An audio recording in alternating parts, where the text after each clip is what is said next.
सुनो हमर जान होत जवानी बाजियान बड़ा दुख बा। सुनो हमर जान होत जवानी बाजियान भइले भइले सुख जाई पाछे होई ना नेवान अभी जाके बा। अरे जोरत जवानी के फरावा ठापिया जोरत जवानी के फरावा ठापिया त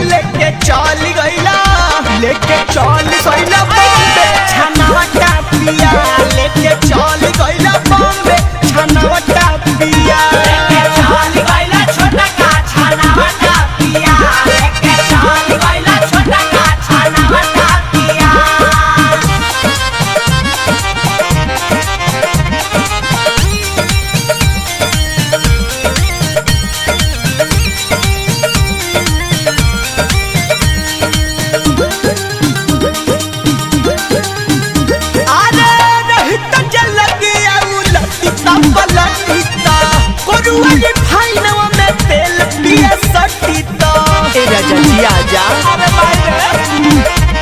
अरे रहिता जे लगिया लटिता पलटिता करुआरी फाइनो में तेल पिया सटिता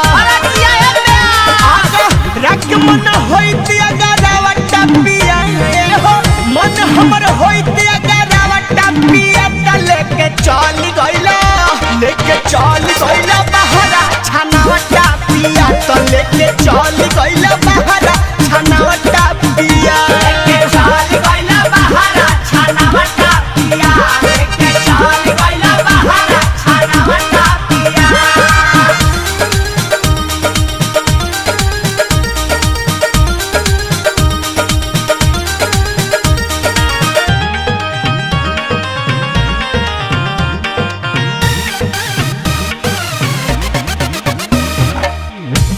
बिसुरपुरी साचो कैसन बाला मोरद बुझला दे अपना हरनिया के दरद ए राजा जी कैसे समझतनी ए बोलू बिसुरपुरी साचो कैसन बाला मोरद बुझला दे अपना हरनिया के दरद। अरे जरी जरी भइल का जरावा टापिया शंकर जरी जरी भइल का जरावा टापिया लेके चल गइला बॉम्बे छनावा टापिया त लेके चल गइला बॉम्बे छनावा टापिया लेके चल गइला बॉम्बे छनावा टापिया लेके चल गइला बॉम्बे छनावा टापिया।